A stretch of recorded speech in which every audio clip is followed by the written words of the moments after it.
அனைவருக்கும் வணக்கம்.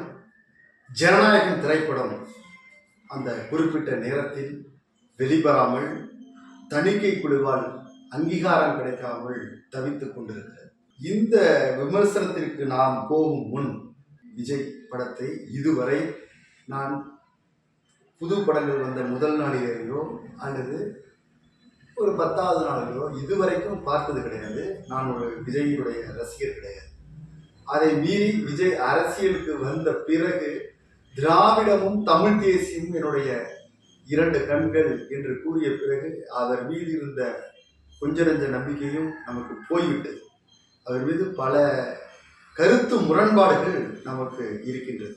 இருந்த போதிலும் இந்த ஜனநாயகம் வெளிவராதது குறித்து நாம் திறனாய்வு செய்ய இருக்கிறோம். இந்த காணொலியில் ஜனநாயகம் திரைப்படம் ஏற்கனவே தெலுங்கில் வெளியான பகவத் கேசரி என்னும் படத்தினுடைய கதைஞரிலிருந்து எடுக்கப்பட்டதாக கூறப்படுகிறது.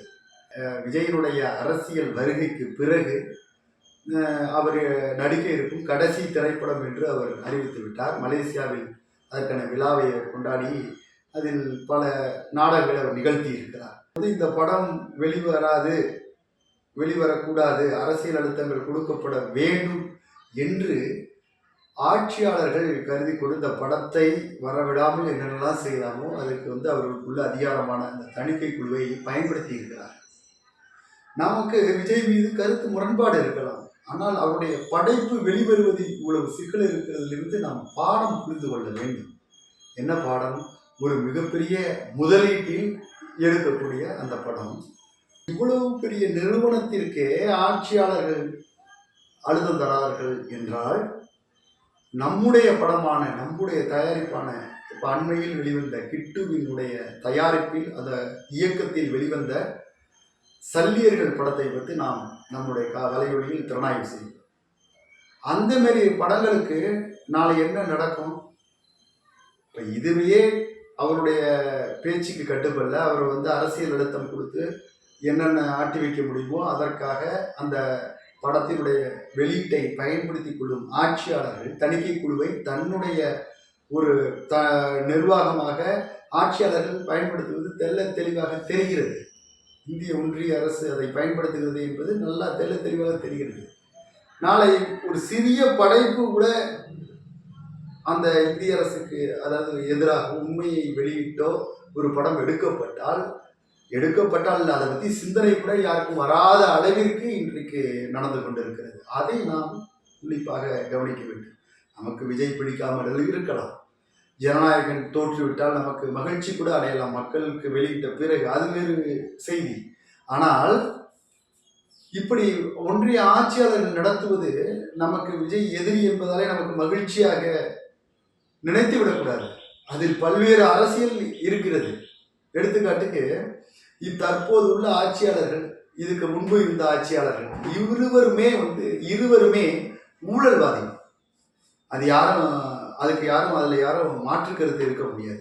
அந்த ஊழல்வாதிகள் என்ற காரணத்தினாலே தமிழ்நாட்டு மக்களுடைய அடிப்படை உரிமைகள் தொடர்ச்சியாக மறுக்கப்படுகிறது. தமிழ்நாட்டுக்கு நியாயப்படி ஒதுக்கப்பட வேண்டிய ஜிஎஸ்டியினுடைய பங்கு தொகை ஒதுக்கப்படவில்லை. தமிழ்நாட்டில் பணியாற்றிவிட்டு ஓய்வு பெற்ற பிறகு அரசு பணியாளருடைய பணியிடங்கள் பல துறைகளில் நிரப்பப்படுவதே இல்லை. அதற்கு என்ன காரணம்?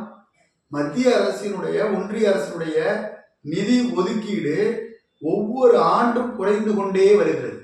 இதை யாரை வைத்து அது செய்கிறார்கள்? இவர்கள் ஊழல்வாதிகள் என்பதால் இவர்கள் அதிகமாக இதை மக்களிடம் பேசி ஒன்றிய அரசுக்கு எதிராக இவர்கள் செயல்பட்டால், இவர்கள் என்பது அதிமுக அல்லது திமுக ரெண்டை எதை வேணாலும் நீங்க வச்சுக்கலாம், செயல்பட்டால் அவர்களுடைய துறை அமைச்சர்களுடைய வீட்டில் இடி ரைடு, ஒன்றிய அரசுடைய சிபிஐ அவங்க வீட்டில் ரைடு நடத்தி அவருடைய ஊழலை விசாரிக்கும். ஒரு மிரட்டும் தொடியில் நடக்கும். அதுக்கப்புறம் அவர்கள் பக்குவத்துக்கு வந்துடுவாங்க, எதுவும் கேட்க மாட்டாங்க, அதனுடைய உரிமைகளை கேட்க மாட்டார்கள், திருப்பி அந்த இடி ரைடை விட்டுருவாங்க. அப்ப ஒரு மிரட்டல் போக்கை பயன்படுத்தி கொண்டு காலனி ஆட்சியை இந்திய ஆட்சியாளர்கள், இதற்கு முன்பு ஆண்ட காங்கிரஸாக இருந்தாலும் சரி, இப்பொழுது 10 ஆண்டுகளுக்கு மேல் ஆட்சி செய்து கொண்டிருக்கக்கூடிய பாரதிய ஜனதா கட்சியாக இருந்தாலும் சரி, இது போன்ற மாநில உரிமைகளுடைய அந்த உரிமைகளை நசுக்கி கொண்டுள்ளது ஊழல்வாதிகளை பயன்படுத்தி. சரிப்பா, இந்த ஊழல்வாதிகள்லாம் விடுச்சிருவோம். இந்த ஊழல்வாதிகள் எல்லாம் இருந்ததுனால தானே இவங்க அவர்கள் மீது ரைடு போறன்னு மிரட்டி நம்மளோட உரிமைகளை பறிக்கிறார்கள். நாளைக்கு ஊழல்வாதிகள் இல்லாமல் ஒரு நல்லாட்சி அமைகிறது. அது யார் வேண்டுமானாலும் அமையட்டும். விஜய் கூட நாளைக்கு அமையட்டும். விஜய் இப்பொழுதே பிஜேபி என்கின்ற வார்த்தையை முதல் மாநாட்டில் பயன்படுத்தியவர் கடைசி 2 நடந்த கூட்டங்களில், பொதுக்கூட்டங்களில் பயன்படுத்தவே அச்சப்படுகிறார். இந்த கரூர் சம்பவத்திற்கு பிறகு அவர் மீது சிபிஐ விசாரணை இன்று டெல்லியில் நடந்து கொண்டிருக்கிறது. 50 கேள்விகளை அல்லது 80 கேள்விகளை முன்பு வைத்து அதற்கு விசாரணை நடந்து கொண்டிருக்கிறது. நன்றாக நடக்கட்டும். அவர் குற்றவாளி என்று அறிவிக்கப்பட்டு சிறை தண்டனை வழங்கப்பட வேண்டும். அப்படி ஒரு தவறு அவர் மீது இருந்தால் தண்டனை வழங்கப்பட வேண்டும். அதில் மாற்று கருத்துக்கு இடமில்லை. 41 உயிர்கள் பலி போயிருக்கிறது. அதை விடுத்து நான் உன்னை இந்த குற்றத்திலிருந்து தப்ப விடுகிறேன், ஆனால் நீ எனக்கு என்னுடைய கட்சியை கூட்டணியில் சேர்த்து கொள்ள வேண்டும், அல்லது நான் சொல்வதை நீ மறைமுகமாக கேட்க வேண்டும் என்று ஒன்றிய அரசு செய்வதுதான் நமக்கு எதிரானதாக நான் பார்க்கிறேன்.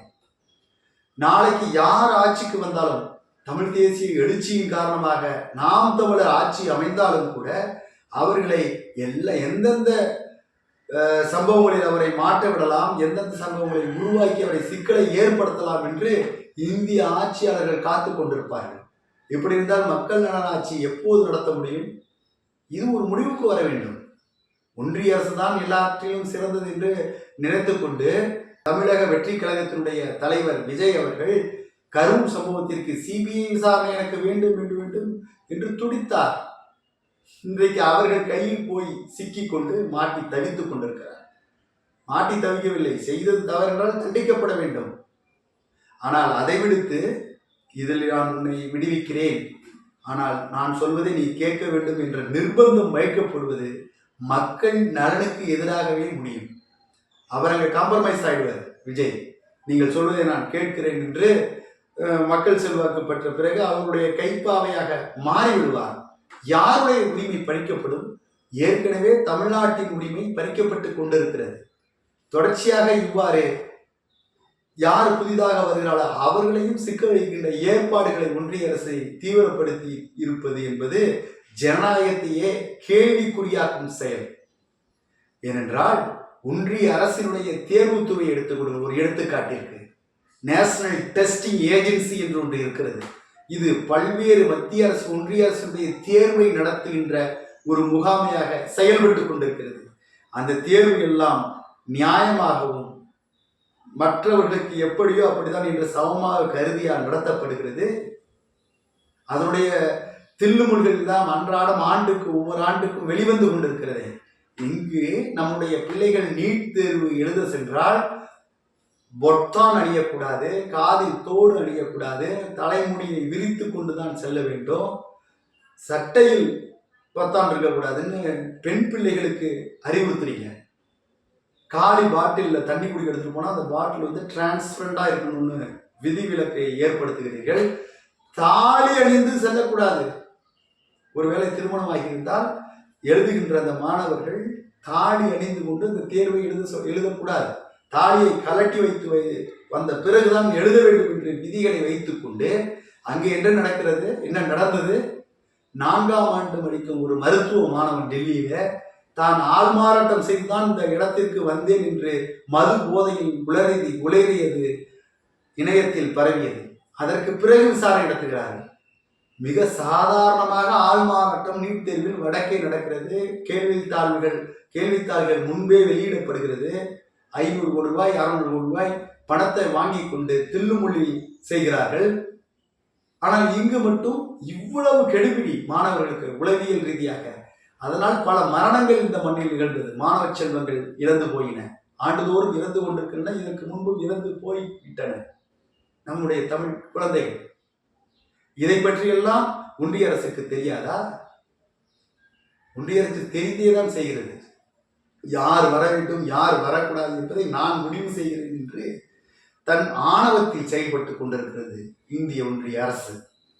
ஏன் நீதிமன்ற நியமனங்களை எடுத்துக் கொள்ளுங்கள். ஒன்றிய அரசுக்கு சார்பாக நீதி சொல்லும் நீதிமான்களுக்கு அடுத்ததாக பதவி அவருடைய ஓய்வுக்கு பிறகு காத்திருக்கிறது. ஒரு மாநிலத்தினுடைய ஆளுநர் பதவி அல்லது ஏதாச்சும் ஒரு அரசு பதவி, ஏதாச்சும் ஒரு ஆணையத்துக்கு அவர் தலைவராக இருப்பார். தன்னுடைய நீதிமன்ற அந்த பணி ஓய்வுக்கு பிறகு நீதிமான்கள் இவர்கள் எப்படி தன்னுடைய காலத்தில் செயல்பட்டு இருப்பார்கள்? அரசுக்கு ஆதரவான நீதியை தான் இவர்கள் வழங்கி இருப்பார்கள். உண்மையான நீதியை இவர்கள் வழங்கி இருக்க போகிறார்கள். எதற்கெடுத்தாலும் நீதிமன்ற அந்த தீர்ப்பை யாரும் விமர்சிக்க கூடாது என்பதும் ஜனநாயகத்துக்கு எதிரானது தானே, அடிப்படை உரிமைக்கு எதிரானது தானே. ஒருவர் தவறான நீதி வழங்கினால் இது தவறு என்று ஒருவர் விமர்சிப்பதில் என்ன தவறு இருக்க போகிறது? அதை பேசவே கூடாது என்பதும் ஒரு அடக்குமுறை, ஒரு சர்வாதிகாரத்தின் போக்குதானே. திருப்பரங்குன்றம் அந்த தூணிலேயே தீபத்தை ஏற்றுவதை எடுத்துக்கொள்ளுங்கள். அந்த தீர்ப்பை வழங்கிய GR சாமிநாதன் ஒரு அறிவிக்கப்படாத RSS தொண்டர் போல் செயல்பட்டவர். நீதிமன்றத்தில் அவர் ரொம்ப விரைவாக விசாரித்து அந்த தீர்ப்பை வழங்கினார். போய் உடனடியாக அந்த தீபத்தூணில் ஏற்றுங்கள் என்று. தீபத்தூணாகவே அது இருந்து விட்டு போகட்டும், அந்த ஆய்வுக்கு பிறகு செல்வோம். அதற்கு அருகிலேயே பள்ளிவாசல் இருக்கிறது. நீங்கள் கூட்டமாக சென்றுதான் அங்கு தீபம் ஏற்றுவீர்கள். பாஜக பொதுவாக ஒரு இடத்தில் செல்வதாக என்றால் அங்கு சலசலப்பு ஏற்படுத்துவதுதான் அவருடைய திட்டம். நாளைக்கு தீபம் ஏற்று செல்லும் பொழுது அந்த பள்ளிவாசல் தாக்கப்படுகிறது என்றால் பட்டால் அதற்கு GR சாமிநாதன் பொறுப்பாவாரா? ஆனால் இந்த GR சாமிநாதன் சொன்ன தீர்ப்பையே சரி என்று உச்சநீதிமன்றம் சொல்கிறது. ஒட்டுமொத்த நீதித்துறையே இன்றைக்கு ஆளும் இந்திய ஒன்றிய அரசின் கைப்பாவையாக செயல்படுகிறது என்பதுதான் இன்னைக்கு நமக்கு ஜனநாயகத்தின் மீதான கேள்விக்குறியாக இருக்கிறது. இதெல்லாம் இதோடு நாம் ஒப்பிட்டு பார்க்க வேண்டும். எல்லா சம்பவத்திலும் நாம் இது நமக்கு எதிரிக்கு நடந்திருக்கிறது, சந்தோஷம். விஜய் நமக்கு தமிழக வெற்றி கழகத்தினுடைய தலைவர் விஜய் தமிழ் தேசியத்திற்கு எதிரி. அவருக்கு ஒரு அநீதி நடந்தால் நாம் அதில் மகிழ்வோம் என்றால் நாளைக்கு நாமும் சேர்த்தே நசுக்கப்படுவோம். அந்த புரிதலில் செயல்பட்டால்தான் தமிழ் தேசிய எழுச்சி என்பது இந்த மண்ணில் உண்டாகும். எப்படி இருக்க வேண்டும்? தமிழ் தேசிய பேரியக்கத்தின் என்ன கொள்கையை முன்வைக்கிறது? ஒரு கூட்டாட்சி தத்துவம். இப்ப இருக்கிற அந்த ஆட்சி முறை மாற்றி அமைக்கப்பட வேண்டும். இது ஒரு ஒற்றையாட்சி தன்மையை கொடுக்கிறது. கூட்டாட்சி ஒவ்வொரு மாநிலத்திற்குமான அங்கீகாரம் வழங்கப்பட வேண்டும். அவர்கள் உரிமை பாதுகாக்கப்பட வேண்டும். எப்படி விடுதலைக்கு முன்னால் காந்தியடிகள் விடுதலைக்கு என்ன கோரி பரப்புரையாற்றினார்? இந்தியா என்பது பல்வேறு நாடுகளுடைய ஒன்றியமாக இருந்து வந்தது. ஆங்கில ஆட்சிக்கு பிறகுதான் ஒரு நாடாக இருந்தது. ஒருவேளை நாளைக்கு விடுதலை பெற்றுவிட்டால் தனி நாடாக இருந்தால் என்னெல்லாம் உரிமை கிடைக்குமோ அத்தனை உரிமைகளும் ஒவ்வொரு மாநிலத்திற்கு கிடைக்கும் என்றுதான் காந்தியடிகள் விடுதலை பரப்புரையை மேற்கொண்டார். அதனால்தான் நம்முடைய முன்னோர்கள் திருப்பூர் குமரன் முதற்கொண்டு வ.உ.சி முதற்கொண்டு அந்த தன்னுடைய தியாகத்தை ஈகத்தை இந்த மண்ணிற்கு செய்தார்கள். பிறகு வந்தது என்ன? ஒவ்வொரு உரிமையாக கல்வி உரிமை, அத்தனை உரிமையும் பறிக்கப்பட்டு இன்றைக்கு நின்று கொண்டிருக்கிறோம். இது மறுபரிசீலனை செய்ய வேண்டிய காலகட்டம். இதை ஒவ்வொரு செய்திகளும் நமக்கு உணர்த்தி கொண்டிருக்கிறது. தணிக்கை குழு ஒன்று இருக்கிறது என்றால் தணிக்கை குழுக்காக தரமானதாக செயல்பட வேண்டும். தன்னுடைய வெறுப்புக்கு அப்பாற்பட்டு அந்த குழு செயல்பட்டால் தான் அது தணிக்கை குழு. ஆட்சியாளர்கள் என்ன சொல்கிறார்களோ அதை தணிக்கை குழு செய்தால் ஒரு இதயச்சிகார ஆட்சிதானே நடந்து கொண்டிருக்கிறது. இதை மக்கள் புரிந்து கொள்ள வேண்டும். புரிந்து கொண்டு கூட்டாட்சியை அந்த தத்துவத்தை, உண்மையான தத்துவத்தை நாம் புதுசாக உருவாக்க வேண்டும். இப்போது இருக்கிற இந்த அமைப்பு என்பது கூட்டாட்சி கிடையாது, ஒரு ஒற்றையாட்சி, மறைமுக ஒற்றையாட்சி. இந்த அரசமைப்பு சட்டத்தையே நாம் மாற்ற வேண்டும். இதற்கு ஒவ்வொரு மாநிலமும் குரல் கொடுக்க வேண்டும். இது தனிமை தமிழ்நாட்டிற்கு மட்டுமான ஒரு இழப்பு அல்ல, ஒவ்வொரு மாநிலத்திற்குமான இழப்பு. முதலில் தமிழ்நாட்டுக்கு குரல் கொடுக்க வேண்டும். ஆனால் இங்கு உள்ள ஆட்சியாளர்கள் சொல்வார்கள் கூட்டாட்சி தத்துவத்திற்கு எதிராக இந்திய அரசு செயல்படுகிறது என்று இப்போதும் சொல்லிக் கொண்டிருப்பார்கள். கூட்டாட்சி ஒன்று என்பது இல்லை. இப்பொழுது உள்ள சட்ட அமைப்பில், சட்ட ஏற்பாட்டில் அப்படி ஒன்று இல்லை. புதிதாக நீங்கள் கூடி விவாதித்து அப்படி ஒரு கூட்டாட்சி, உண்மையான கூட்டாட்சி எப்படி அமெரிக்காவில் இருக்கிறதோ அது போன்ற ஒரு கூட்டாட்சியை இங்கே உருவாக்க முற்பட வேண்டும். அதுதான் இந்த ஜனநாயகனுடைய படம் இவ்வளவு வெளியீட்டிற்கு இழுத்தடிக்கப்படுவதற்கான மட்டுமல்ல, ஒரு படத்திற்கான ஒரு விஷயம்னு எடுத்துக்காதீங்க. எல்லா செயல்களும் அப்படிதான் நடந்து கொண்டிருக்கு. ஆட்சியாளர்களுக்கு என்ன சாதகமாக வேண்டுமோ அதை அவர்கள் செயல்படுத்தி கொண்டிருக்கிறார்கள். அது மாற வேண்டும் என்றால் புதிய கூட்டாட்சியை நோக்கி நாம் பயணிக்க வேண்டும். நன்றி, வணக்கம்.